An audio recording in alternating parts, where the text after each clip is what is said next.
Hello दोस्तों, मैं Krishna Dholpur DS educator channel पर आप सभी का हार्दिक स्वागत है। और आज हम संवैधानिक विकास की कड़ी को और आगे बढ़ाते हुए और अपना पढ़ेंगे अपन 1793 का चार्टर अधिनियम, जो कि बहुत ही इम्पोर्टेंट और महत्वपूर्ण पॉइंट है। ये बहुत ही महत्वपूर्ण अधिनियम है, जिससे हमारी परीक्षाओं में कई सारे क्वेश्चंस आते हैं, बहुत सारी चीजें यहाँ से पूछ ली जाती हैं। तो आज हम 1793 के चार्टर अधिनियम के बारे में पढ़ेंगे। तो दोस्तों देखिए, ये पहला इस अधिनियम के अंतर्गत कौन कौन से प्रावधान आए थे। तो पहला प्रावधान था इस अधिनियम के अंतर्गत कंपनी के व्यापारिक अधिकारों को, कंपनी के व्यापारिक अधिकारों को 20 वर्ष के लिए बढ़ा दिया गया। व्यापारिक अधिकारों को कितने समय के लिए? 20 वर्ष के लिए इंक्रीज कर दिया गया। पहली चीज तो ये दोस्तों। दूसरा, इसके अंतर्गत क्या प्रावधान लाया गया? दूसरा प्रावधान लाया गया था बोर्ड ऑफ कंट्रोल के सदस्यों का वेतन। बोर्ड ऑफ कंट्रोल के सदस्यों का वेतन कितना कहां से देंगे? तो ये भारत की संचित निधि से देने की प्रावधान लाया गया। भारत की संचित निधि से। ठीक है दोस्तों, चलो तीसरा प्रावधान था इसमें गवर्नर जनरल एवं गवर्नरों की परिषद के सदस्यों की योग्यता निर्धारित कर दी गई थी। कौन कौन से? गवर्नर जनरल तथा गवर्नर, इन दोनों की कौन क्या थी? एक थी परिषद, और परिषद में कितने सदस्य हुआ करते थे? 3 सदस्य हुआ करते दोनों की। इन सदस्यों की क्या निर्धारित कर दी गई? इन सदस्यों की निर्धारित कर दी गई दोस्तों योग्यता। और वो योग्यता क्या थी? पहली बार 1793 के चार्टर अधिनियम के तहत योग्यता निर्धारित की जा रही है। और योग्यता क्या है? वो योग्यता है परिषद का सदस्य वो ही व्यक्ति बनेगा जो कम से कम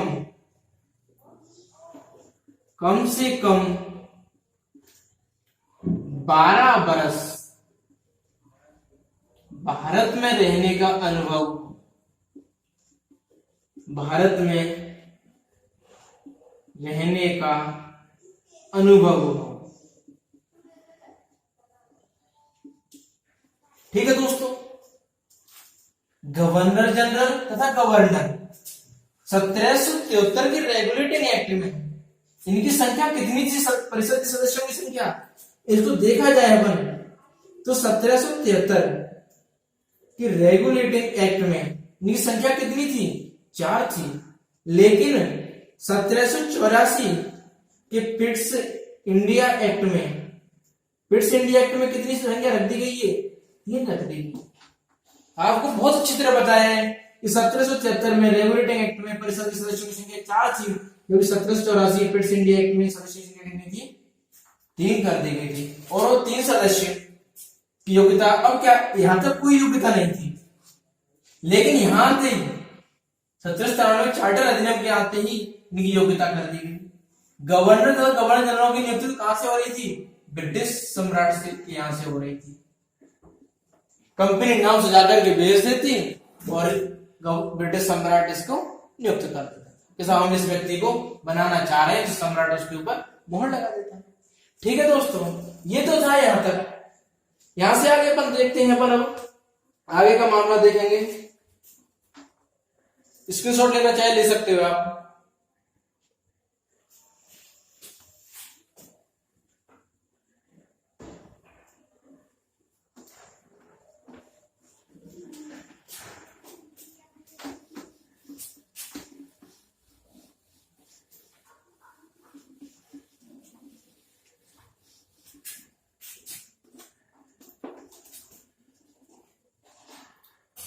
देखो दोस्तों अगला देख लीजिए, गवर्नर जनरल, गवर्नर जनरल की शक्तियों में क्या कर दी गई, बढ़ोतरी कर दी गई या वृद्धि कर दी गई। इनकी शक्तियों में क्या कर दी गई दोस्तों, वृद्धि कर दी गई। क्या वृद्धि कर दी गई वो अपन देखते हैं। तो बोर्ड ऑफ कंट्रोल, निदेशक बोर्ड जो कोई भी कानून बनाता था वो लागू करना ही पड़ता था, यानी कि नियंत्रक बोर्ड ने जो भी कानून बना दिया वो गवर्नर जनरल को लागू करना पड़ता, वो उसको रद्द नहीं कर सकता था अभी तक तो। लेकिन जैसे ही 1793 का एक्ट आया, इसके अंतर्गत कानून को, बोर्ड ऑफ कंट्रोल के कानून को रद्द करने की शक्ति किस में आ गई, गवर्नर जनरल में आ गई। ठीक है ना दोस्तों, रद्द कौन कौन से, सभी कानूनों को, बस 3 चीज छोड़ दी गई। कौन कौन से, एक तो विधि, कर, विधि, कर एवं न्याय, इन 3 कानूनों को छोड़ करके, बोर्ड ऑफ कंट्रोल के इन 3 कानूनों को छोड़ करके governor general board of control के कानूनों को रद्द करने की, चाहे तो रद्द करने की उसमें शक्ति आ गई। ठीक है दोस्तों, अगला अपन देखें, इसका अगला प्रावधान देखते हैं। अगला प्रावधान देखते हैं अपन, तो देखो दोस्तों ये है प्रधान सेनापति से संबंधित। प्रधान सेनापति, ये प्रधान सेनापति क्या है, प्रधान सेनापति के लिए अभी तक जो योग्यता थी वो थी परिषद का सदस्य होना अनिवार्य था। परिषद का सदस्य होना अनिवार्य था। परिषद का सदस्य होना अनिवार्य था, लेकिन जैसे 1793 का एक्ट आया, तो 1793 का एक्ट आते ही ये योग्यता कैसी हो गई, ये खारिज कर दी गई। कोई जरूरी नहीं है कि परिषद का सदस्य होगा वो ही प्रधान सेनापति बनेगा, ये कैंसिल कर दी। अब कोई भी व्यक्ति सेनापति बन सकता है। ठीक है दोस्तों, अगला देखते हैं अपन। अगला आ जाएगा आपका गवर्नर जनरल किसके साथ, गवर्नर प्लस परिषदों के साथ।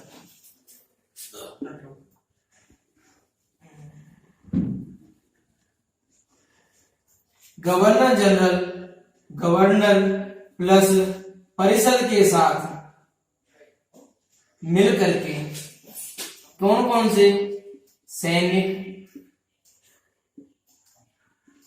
असैनिक, सैनिक, असैनिक, दूसरा है शासन प्रबंधन, शासन प्रबंधन देशी रियासतों से संबंधित, देशी राजाओं से युद्ध औलिक संधि कर जैसे कामों को किसके साथ गवर्नर जनरल कर सकता था, गवर्नर परिषद के साथ मिलकर के सैनिक, असैनिक, शासन प्रबंधन, देशी राजाओं से युद्ध संधि कर संबंधी कामों को ये कर सकता था। ठीक है दोस्तों, आप स्क्रीनशॉट ले सकते हो एक बार।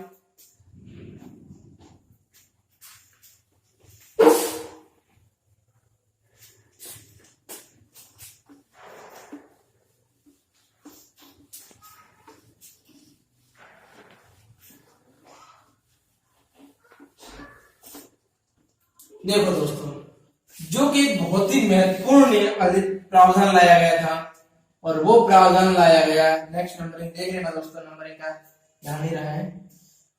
एक कानून लाया गया था, कोई भी गवर्नर जनरल गवर्नर प्रधान सेनापति प्रधान सेनापति कौमा कंपनी का उच्च अधिकारी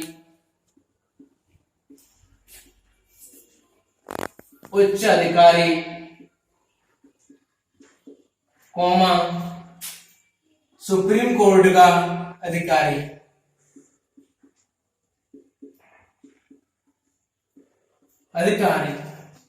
ये अपने पद पर नियुक्त हो गए, पद ग्रहण कर लिया, पद पर नियुक्त हो गए ये, तो अब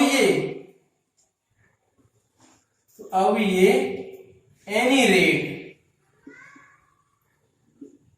किसी भी कीमत पर भारत से बाहर नहीं जा सकते।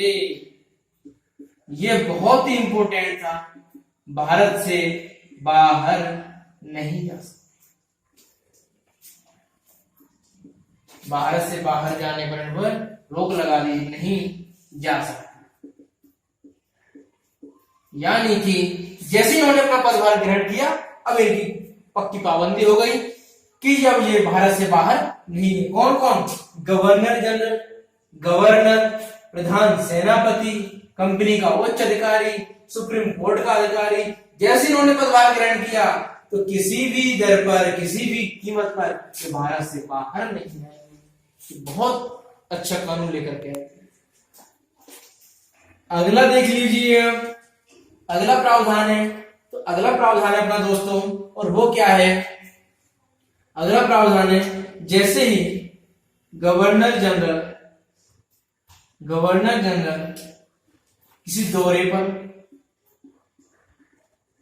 किसी दौरे पर जाता है या स्वास्थ्य खराब होने की दशा में, यानी कि वो काम करने की वर्तमान में कुछ परिस्थितियों में काम करने की स्थिति में नहीं है, तो उसको परिषद के सदस्यों में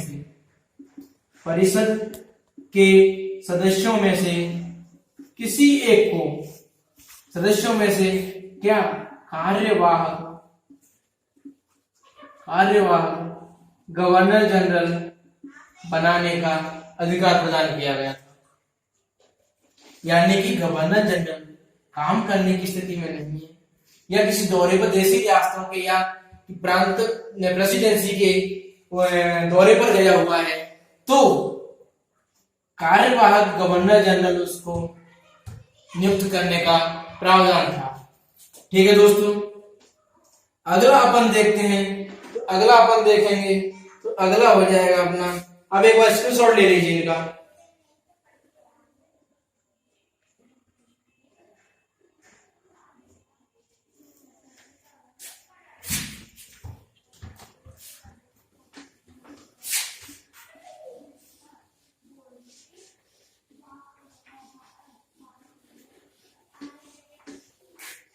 अगला है अपना, और वो है ज्येष्ठता का सिद्धांत।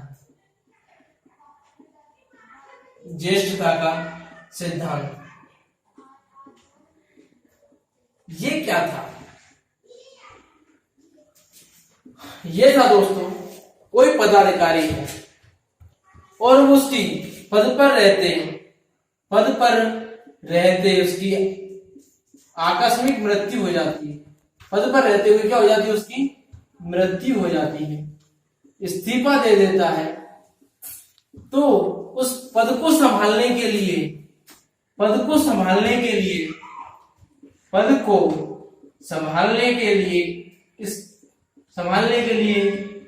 व्यक्ति को उस पद पर बिठा दिया जाता है। ठीक है दोस्तों, कोई व्यक्ति पद पर रहते उसकी मृत्यु हो गई या इस्तीफा दे दिया उसने, तो उस पद को संभालने के लिए वरिष्ठ व्यक्ति को नियुक्त कर दिया जाता था, जब तक कि अगला कोई आ नहीं जाता। एक तरह से कार्यवाहक के रूप में कार्य करता था, ये कार्य करता था। ठीक है ना दोस्तों, अब अगला आ जाइए। अगला अपन देखते हैं, एक थी मादक पदार्थों के लिए लाइसेंस की जरूरत, यानी कि शराब बिक्री के लिए किसकी जरूरत अनिवार्य कर दिया गया, लाइसेंस अनिवार्य कर दिया गया दोस्तों। शराब बिक्री के लिए लाइसेंस अनिवार्य कर दिया गया। अगला देखिए आप, अगला अपन देखते हैं, तो अगला आ जाएगा साफ सफाई से संबंधित, साफ सफाई से संबंधित कानून, संबंधित प्रावधान, यानी कि मेहतरों की नियुक्ति, छोटे छोटे नगर नियमों की नियुक्ति। ऐसे ही प्रावधान किसमें लाया गया था, ये 1793 के। जैसे वर्तमान अपन देखते हैं, वर्तमान में हमारे मोदी जी ने स्वच्छ भारत अभियान के लिए कानून लेकर के आए, उसी तरीके से उस टाइम पर भी जी स्वच्छ भारत अभियान था। ठीक, एक बार फिर रिपीट कर देता हूं मैं सब चीज को, तो एक बार स्क्रीनशॉट ले लीजिए आप, रिपीट करता हूं।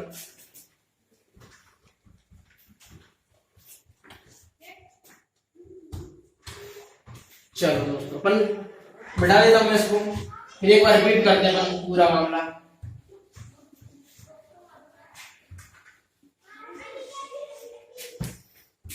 दोस्तों देखो, फिर रिपीट करते हैं।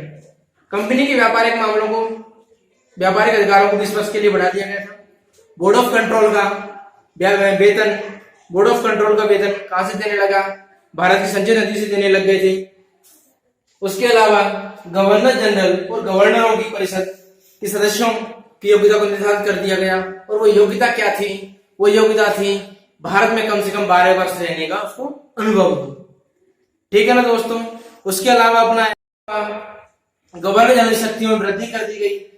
बोर्ड ऑफ कंट्रोल कोई भी कानून बनाता उसको गवर्नर जनरल को रद्द करने की शक्तियां उसको प्रदान कर दी गई, न्याय, विधि एवं कर संबंधी कानूनों को छोड़ करके। प्रधान सेनापति की नियुक्ति, प्रधान सेनापति की नियुक्ति के संबंध में प्रावधान लेकर के आए थे कि सेनापति काउंसिल का सदस्य होना अनिवार्य नहीं है, यानी प्रधान सेनापति की नियुक्ति करोगे इसके लिए उसका काउंसिल का सदस्य होना कोई जरूरी नहीं है। अब जो अगला प्रावधान था, सुप्रीम गवर्नर जनरल, कंपनी का उच्च अधिकारी, प्रधान सेनापति, सुप्रीम कोर्ट के अधिकारी, ये अपने पद जैसे इन्होंने ग्रहण किया तो ये भारत से बाहर नहीं जा पाएंगे। इनको यदि भारत से बाहर जाते हैं तो सॉरी दोस्तों, भूल गया मैंने, यदि भारत से बाहर जाते हैं, किसी भी हालत में चले भी गए, भारत से बाहर चले गए, तो इनका इस्तीफा मान लिया जाता था कि भैया अब इन्होंने अपना इस्तीफा दे दिया। सॉरी दोस्तों, एक लाइन भूल गए थे आपसे, ये इस्तीफा मान लिया जाता था। यदि भारत से बाहर चले गए, कौन कौन, गवर्नर जनरल, प्रधान सेनापति, कंपनी का उच्च अधिकारी प्लस सुप्रीम कोर्ट का कोई भी अधिकारी, ये भारत से जैसे ही बाहर गए इनका क्या मान लिया जाएगा, इस्तीफा मान लिया जाएगा। ठीक है ना दोस्तों। अगला देखते हैं, अगला आता है गवर्नर जनरल अपने गवर्नर एवं सदस्यों के साथ मिलकर के सैनिक, असैनिक शासन प्रबंधन, देशी राजाओं के साथ में युद्ध, संधि एवं कर संबंधी मामलों को, कामों को ये कर सकता था। अगला प्रावधान है अगला प्रावधान आता है, यदि गवर्नर जनरल किसी दौरे से बाहर जाता है या काम करने की दशा में नहीं है, तो वो स्वास्थ्य खराब है, उसका नहीं काम कर सकता है, तो कार्यवाहक परिषद के सदस्यों में से कार्यवाहक क्या नियुक्त कर सकता है, कौन, गवर्नर जनरल। अगला आता है ज्येष्ठता का सिद्धांत। किसी व्यक्ति पद पर रहते हुए मृत्यु हो गई या उसने पद से इस्तीफा दे दिया, तो जो भी वहां वरिष्ठतम व्यक्ति होगा उसको पद पर नियुक्त कर दिया जाएगा एज ए कार्यवाहक के रूप में। अगला आता है शराब बिक्री के लिए लाइसेंस को अनिवार्य कर दिया गया। और अगला प्रावधान आता है साफ सफाई से संबंधित प्रावधान लाए गए थे। ये थे 1793 चार्टर अधिनियम के कुछ मुख्य प्रावधान जिनको हमने आज पढ़ा है। कोई भी चीज सही में नहीं आती है कमेंट बॉक्स में बताइए, कोई भी चीज आपकी शिकायत हो, अपने सुझाव देने हो तो मुझे आप कमेंट बॉक्स में लिख करके बता दीजिए। और तब तक अगला वीडियो आने तक जय हिंद, जय भारत, नमस्कार।